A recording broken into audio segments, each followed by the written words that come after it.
It's Patrick at Pals, heavy duty trucks. We see a lot of them. Chuck, what's this one in for?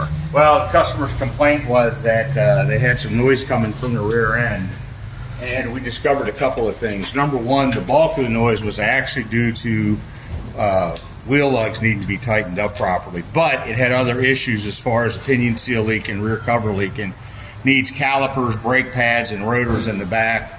And we need to replace the cover bolts on the other side. We've got one missing and damaged. So we're actually replacing that entire hub because the way that it broke off inside.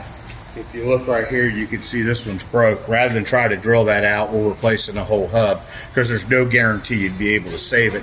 And this is the customer's work truck. They use it to make money every day. So the goal is to get them back on the road as quickly as possible, hopefully same day.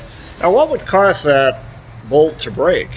Well, most likely, as you can see, there's a ton of corrosion on this vehicle, and someone might have been doing an inspection, or someone who did an inspection previously put it back together and didn't get the threads correct. So they have stripped going in and then broke trying to come out. And that's typically what happens. Bolts do not strip coming off. They strip going in. They break coming off. That's how you typically end up in that situation.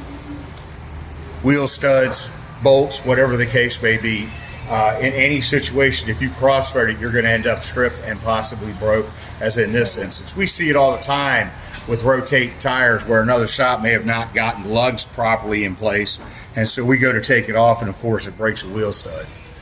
And the customer ends up with additional costs because they weren't properly put back on, and that's probably what we have here. Again, though, it could be a victim of corrosion as well. As you can see, it's pretty heavily corroded.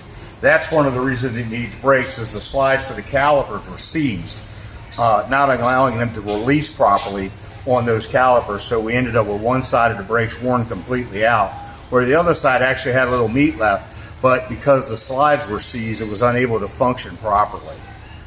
So if you have a differential problem or a brake problem, need a differential rebuilt. We get that question all the time here at Pals. Do you guys set up and rebuild rear ends? Well, we do. We have several people on staff now to set backlash, which is the gear depth between the ring and the pinion. We put bearings in, axles in all the time. So if you have that problem with your differential, bring it to Pals. Foreign or domestic, we'll take care of you soon. See you soon at Pals.